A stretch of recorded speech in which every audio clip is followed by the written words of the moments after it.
Welcome back to Science and Sports. I'm your host, Simon Heidenreich. In today's episode, I'm joined by the head of strength and conditioning at the New Jersey Institute of Technology, Bobby Fisk. Bobby joined the institute in 2014, and today he gives us an overview about the athletic programs, a little insight about the facility, and also about the training philosophy there. At the end, he talks a little bit about the challenges in college strength and conditioning. Have fun in today's episode. This podcast is presented by Like Me, your partner for social media and online marketing from Weiden, and Praxis im Salzhaus, your contact for physiotherapy and health in Altenstadt. Bobby, thank you so much for joining me today on my podcast, Science and Sports. Can you give me a brief introduction about yourself, your current work, and also maybe share some insights of your background? Sure. Simon, thanks for having me. Looking forward to this. My name is Bobby Fisk. I'm the head strength and conditioning coach at the New Jersey Institute of Technology in Newark, New Jersey. It's a small Division I school. Been here since 2014. Prior to that, I was at Xavier University for about 9 months as an assistant strength and conditioning coach working under Matt Jennings, where my primary responsibilities were women's basketball, baseball, men's and women's soccer. Kind of worked with just about everybody while I was there.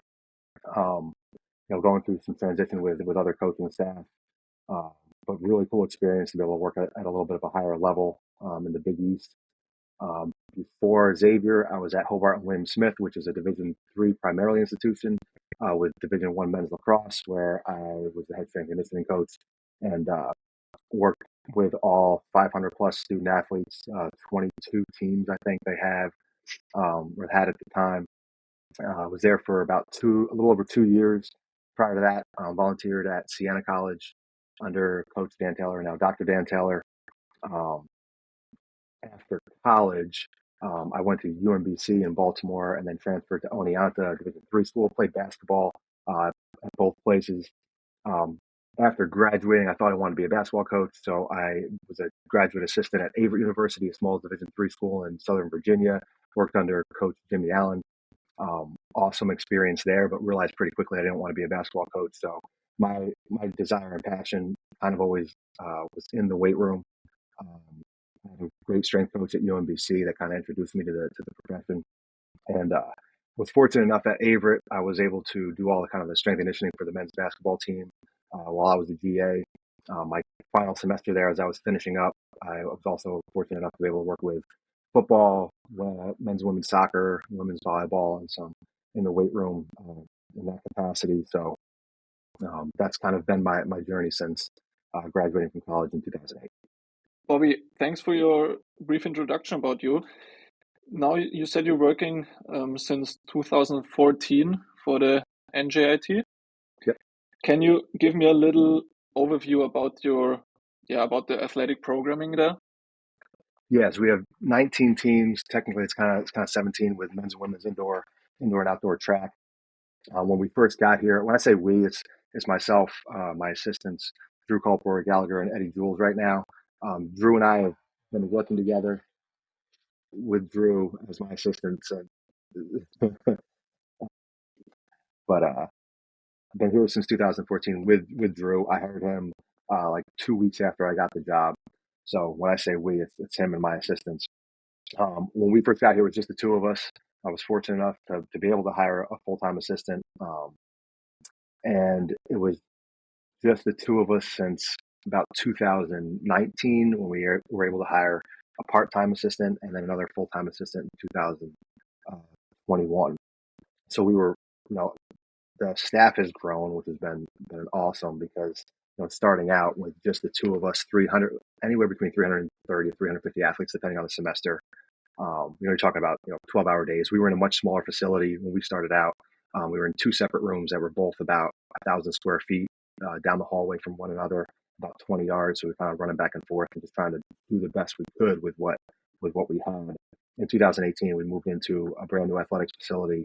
So new arena, indoor track, indoor turf room, all of our offices, and a 4,600 square foot weight room, which was an awesome experience. Just being able to build that room the way we wanted to train our student athletes, and working with the engineers, contractors. Certainly, our administration was very supportive of what we were trying to accomplish. It kind of gave us a blank slate, so I'd asked for everything, and we were able to get 4,600 square feet, 25 yards of turf, uh, 10 barbell stations, 7 platforms. So we've got the space to fit 50 student athletes at any one time, which is nice because NJIT is a little bit unique in the sense that very rarely do we have one team in the weight room at once. After classes start every day at 8:30, typically there's going to be multiple teams in the room, just based off of class schedules, practice schedules. So it might be women's volleyball as a full team, but we have some women's basketball, men's basketball, because they can't make their scheduled team list, so they got to find different times. So it makes for a cool environment in terms of student athletes training together on a regular basis. It also helps that as far as a staff, we've got to know what everybody's doing, because if we've got two teams in the room at once, we've got to avoid bottlenecks, and make sure that everybody knows what's going on, so that we're not both trying. Two teams aren't trying to use the turf for sprints on the same day or sleds on the same day. So I think we've got a really good group of staff that can work together. We're out on the floor. We know all of the student athletes, not just the ones that that we're the head coach of. So it makes for a really cool experience, and fun for us to be able to see what everybody's doing on a regular basis. Thank you for sharing so many insights and details about the programming you guys do over there. You said you and 3 colleagues are working together. How is it for you and your colleagues managing 19 different teams? You told me before we started recording that you don't manage all the 19 teams at once. So everyone has like the different positions, the different roles, but you always support each other. How is it then for you and your team? How do you go about it? Who takes which team? Who takes the responsibility for that team? Can you give me a little insight about that too? Yeah, when we first got here, we just kind of split the teams down the middle. Um, Me kind of having a background in basketball, I took the basketball teams, and from there it was Drew and I just kind of splitting it up as even as we could.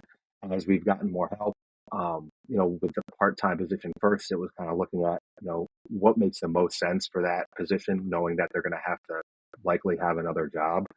So is it coming in the mornings and working with those teams that are historically training in the morning, swimming, tennis teams, things like that.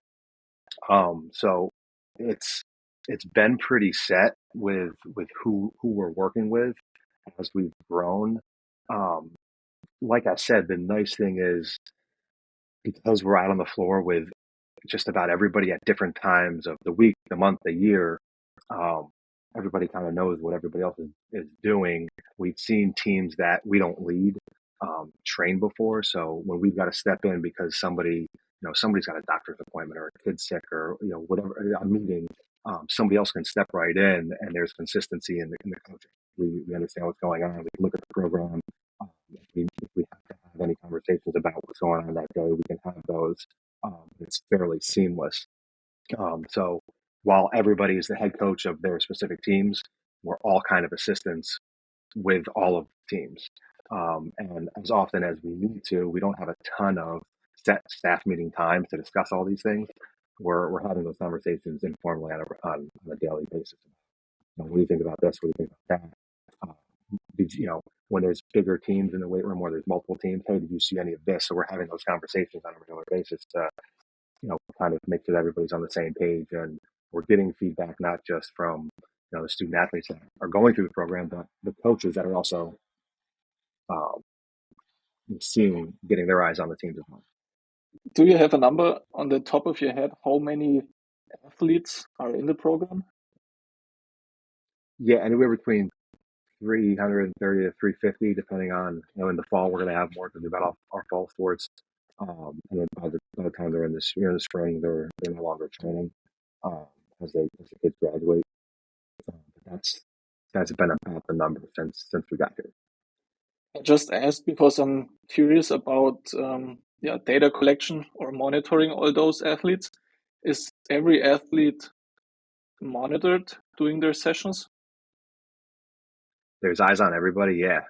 So we can get into some of like the technology that we're using that helps us with that. But anytime we've got a bar and a big group's back in their hands, we kind of go by that 20-to-1 coach to athlete ratio, and even when there's less than that, if there's teams in there that I just want to see what's going on, I make sure that as a head I understand. We meet these kids. We know who everybody is. Yeah, there's multiple eyes on everything that's going on in the weight room. How is it? How important is it for you and your team to balance the work you do in the strength room with, like you mentioned, sprinting on the turf, with agility programs, and also a big part of everything, the recovery aspect of it? Yeah, I think that comes into play with understanding what they're doing in their sport and time of Hmm. year. So certainly, we would love to. The big rock for us is strength.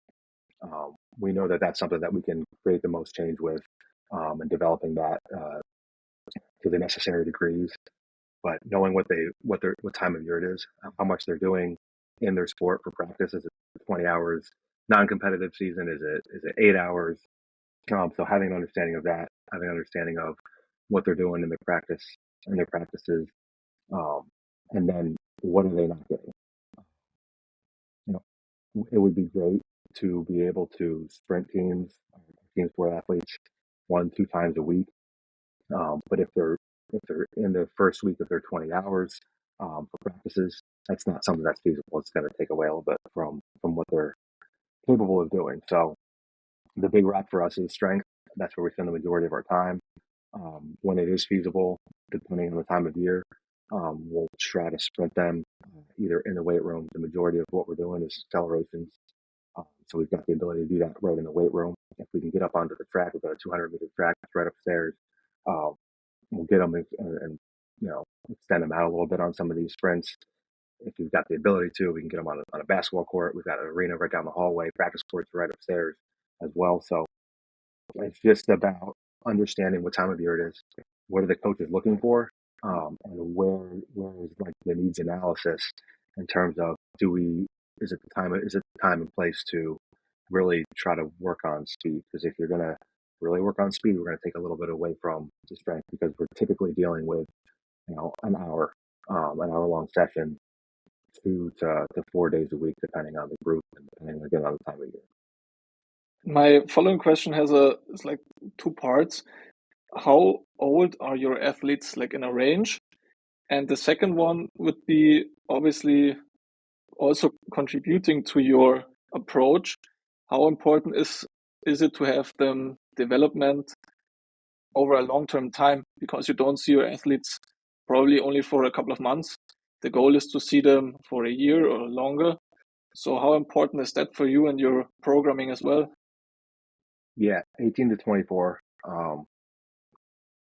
It is really important to keep the long-term development in mind. Also knowing that they've got to play their sport, and what do they have coming up next? What are the goals? What do they have coming up next? Are questions that we're asking ourselves on a regular basis. So that, like, when I hear that question, I think of in-season training. Yes, they've got to Mhm. perform whatever they have coming up next. Is it a practice? Is it a competition? Also knowing that their competitive seasons are very long, and when you're thinking about long-term athletic development, you've got to train throughout that in-season period. And that's too long of a period to say we're gonna be okay and just stay here. We've got to get stronger. We've got to continue to make improvements in some way, shape, or form, or else there will be no long-term athletic development. Do And you then have every time we're just trying to get back to baseline in an off season, and that's not development. do you have testings all along the way, like in specific times or phases of the year? Yeah, that's going to be dependent on each coach's preferences in terms of what they're one seeing into the competitive calendar. We're very fortunate. We've had elite form velocity based training technology, it's a camera based technology in all 10 of our racks since we got into the facility in 2018. That allows us to keep a check on things. Certainly, we can use percentages, and depending on the team, we're using percentages based off of one rep maxes or estimated one rep maxes. But Mhm. that check of is the intensity really where we want to be at today? Um, what was it last week? What is it going to be this week? Did anybody not hit certain speeds, or are they like crushing certain speeds, and we can make adjustments on a week to week basis that way? That's been beneficial. So that there's a test there, or in a sense, kind of a monitoring system. We also have one set of vault fourth plates, so that's been interesting to see. This is our second year using those. So on a fairly regular basis, in season, out of season, we're going to be looking at counter movement jumps, trying to figure out which variables are the most important for each team. But for the most part, we're trying to be really basic with it right now, so that we can see, even if it's just relative peak power, is that going up in an off season? Are we getting the adaptations that we're hoping to get? And whether that's the answer is yes or no, is there a reason behind it? So kind of asking some better questions, hopefully being able to tell better stories about what we're seeing and how we can go about improving some of those metrics. Um, What happens for you and your team when you test and you monitor some guys from, or let's say a whole team, and one or two guys are not in your target range or not in, they don't reach the goals you set up for the off season or the in season? Is it for you then a challenge to make him an individual plan to get back on the to the right goals? Because I'm just asking. Obviously, I think the answer is yes, because that's part of our jobs. But with that thing in mind that you have to take care of 19 different teams. yeah, it's certainly a challenge. It's a fun challenge. Everybody's going to adapt differently. So kind of like I said, if we've got a handful of different metrics that we can look at. So for our field and court sports on a regular basis, we're looking at elite form. We're looking at vault, um, 10-yard sprints if you've got the ability, 10, 20 splits. Um, our just jump mats. We can use metrics from that. Um, your regular strength numbers. So whatever that lower body primary movement is, upper body primary movement, typically a bench press or in a squat or a deadlift. So looking at kind of the big picture and what is it that what were the goals? Obviously, want to improve in all of these different areas. At certain times of the year, we're going to be pushing something a little bit different, based on what the team needs and how far away we are from our competitive season. Um, like I said, everybody's going to adapt differently. Um, what what are we trying to accomplish, and can we kind of tell why something isn't going the way we want? But if what we've typically seen over 11 years here, if our student athletes are consistent, both on campus, off campus, that's consistent. Just putting in the effort. Are they? I mean, you mentioned recovery. Are they taking their sleep and their nutrition seriously? Um, and just being mature adults with those things. We don't have to get really fancy if you're not taking care of those. Training hard and sleeping and eating appropriately. The other stuff doesn't really make a whole lot of a difference. And that's what we try to relay to our student athletes, because there's so much that they can see. There's so much at their fingertips to be able to say, hey, I want to try this, I want to try that. But if it still comes down to those things. Uh, so having those conversations, um, sometimes it's a matter of if a kid isn't improving the way we think they should be in here, um, having a conversation with them.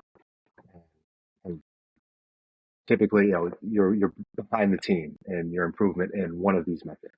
What do you think it is? Um, Typically, we can get a good idea of what's going on, why they might not be improving based on any number of things. But sometimes it's just I had a really tough semester in school. Like I wasn't sleeping as much as I should be. Something as simple as that, which is not rare here. given technology school, STEM school, a lot of engineers. So we've got to deal with that as well. So it's also a little bit about teaching them accountability to really have the right mindset off campus too, to sleep, to eat well, to recover. But how do you handle it? You just mentioned with maybe some academic problems that the semester isn't going their way.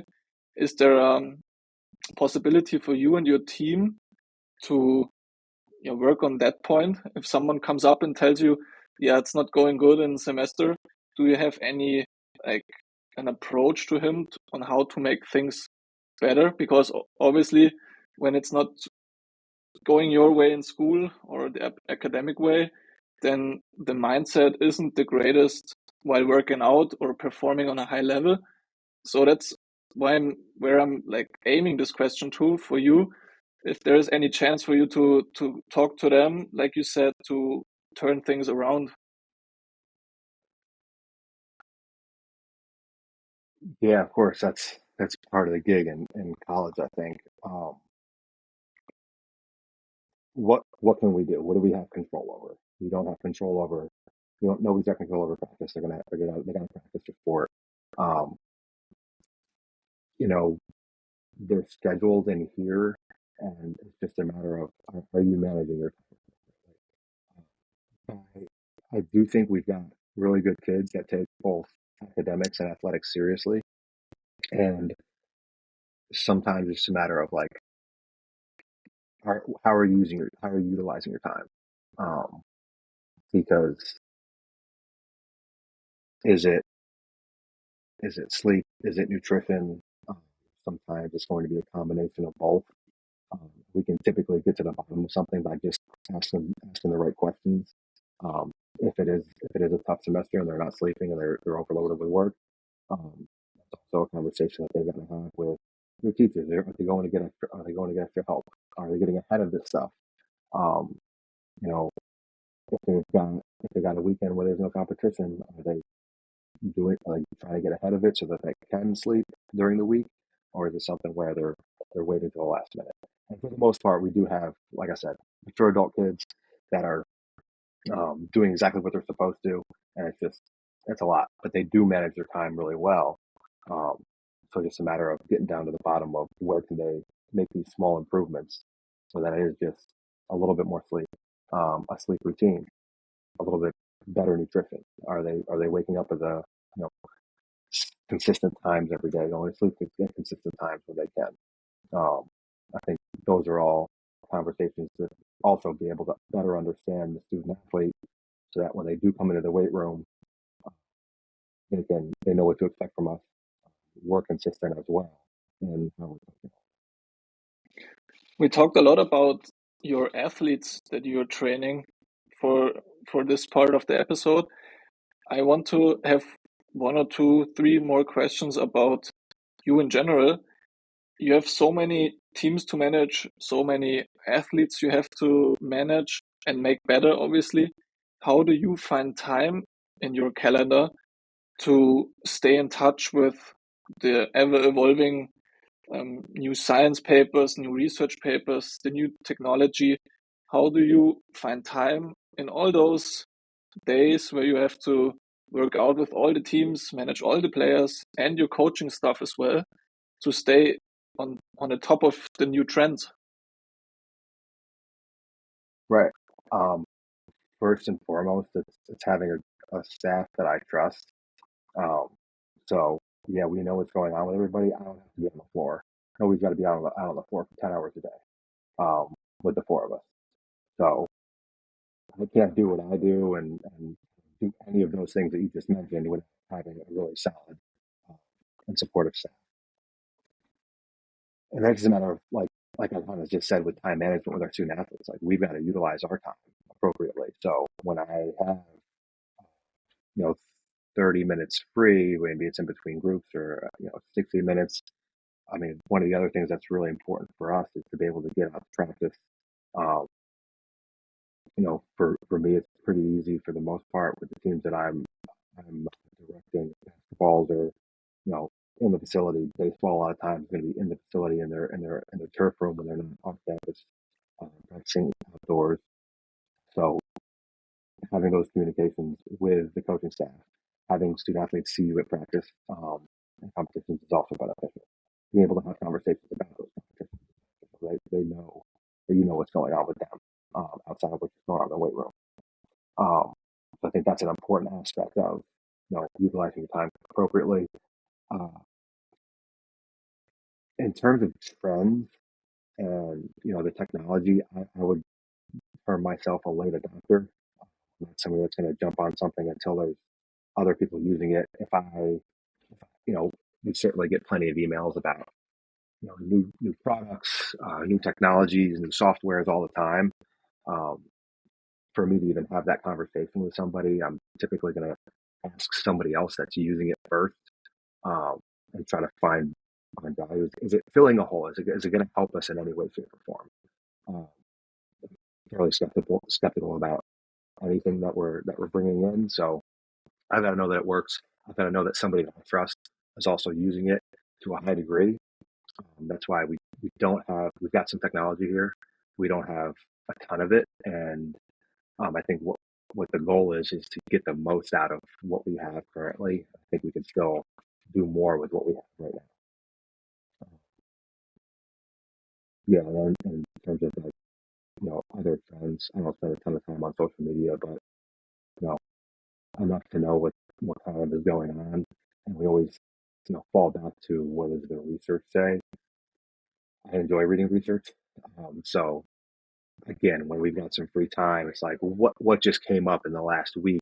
What conversations are we having? Because there's so much at, like I said, our student athletes' fingertips, and they're seeing so much. They don't have the filter yet of the last 20 years of looking into these things and reading articles on elite FTS, teenage, and then trying to see, oh, what does the actual research say about these types of things? So I think because they don't have the filter, we've got to develop that filter and be able to have the right conversation. Because something that I definitely made the mistake of early on in my career is hearing somebody did something over the summer, right? And saying, that wasn't the best thing for you. But if a student athlete is bought into whatever they just did over the summer, right? It wasn't the program you sent home, but they did something and they felt it was beneficial, and you just discard it completely.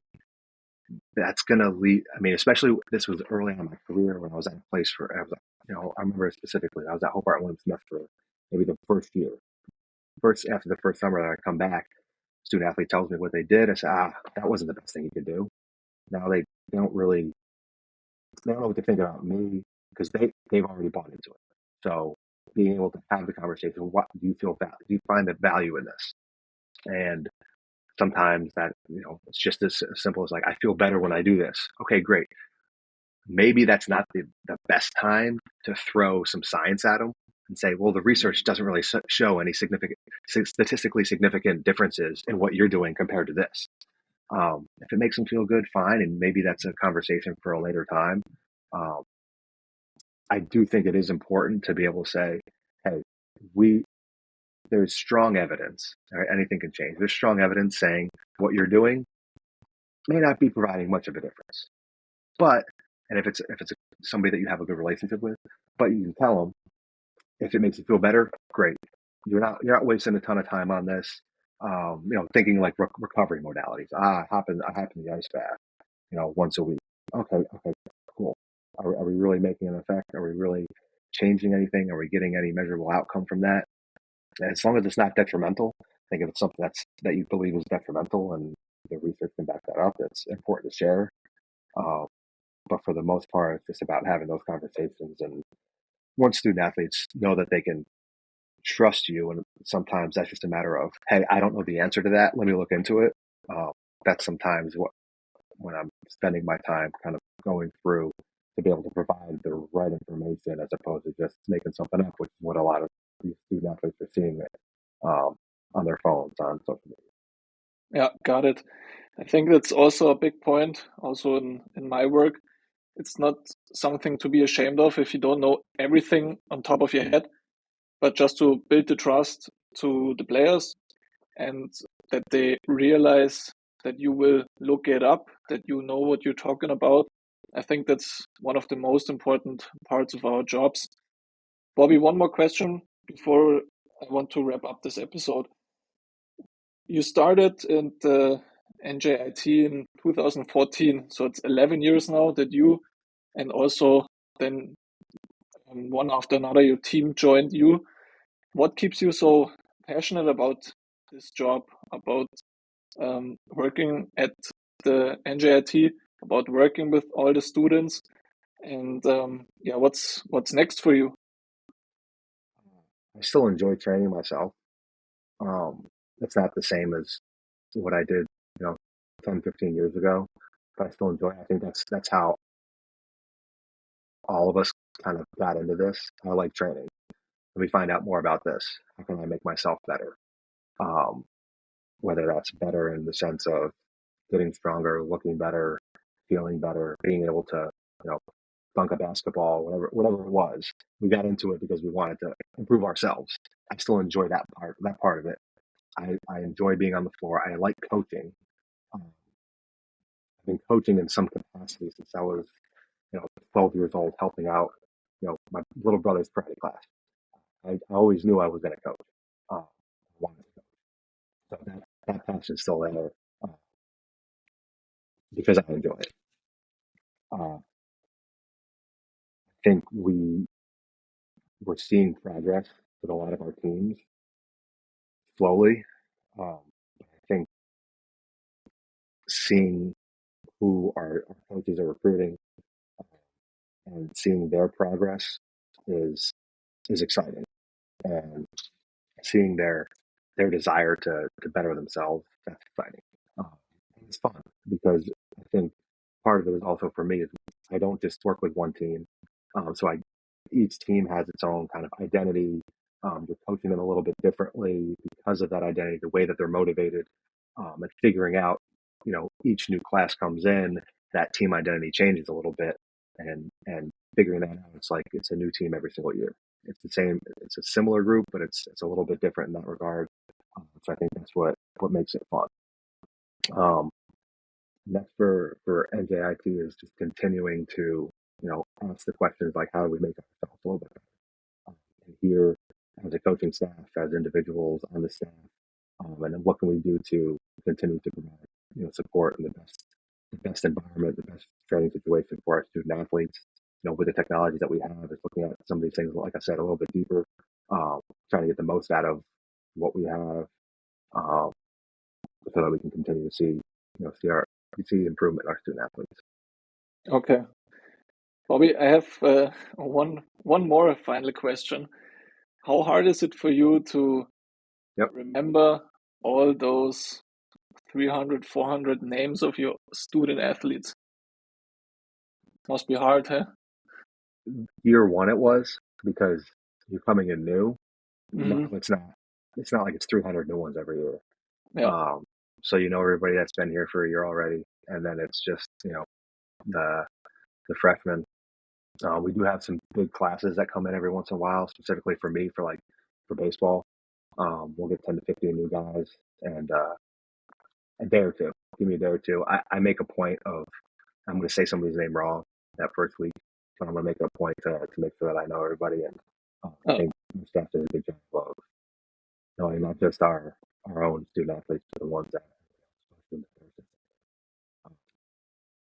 you just make it a point to do it, and it kind of comes as you get yeah. a little bit of time. That's all. Bobby, thank you so much for joining me today. I know it's hard for you in your busy schedule to find the time, but like I said, a big thanks for you to find the time to talk to me a little bit about the athletic program at NJIT, about your approach of working with all those student athletes, a little bit about also the technology you use and the philosophy that you are using at the institute. I wish you all the best for the future. I hope we can stay in touch. And obviously, I hope you enjoyed talking to me. And yeah, would love to talk to you again someday. Absolutely, Simon. I appreciate it. This was good. This was fun. Thank you very much. Bobby, take care. Thank you, Dylan. That's it for this episode of Science and Sports. If you enjoyed my podcast, please subscribe so you don't miss any future episodes. Your feedback is very important to me, so I look forward to your ratings and comments on your favorite podcast platform. Feel free to share the podcast with friends, colleagues, and anyone interested in sports science, athletics, performance, and health. Together, we can inspire even more people about this exciting topic.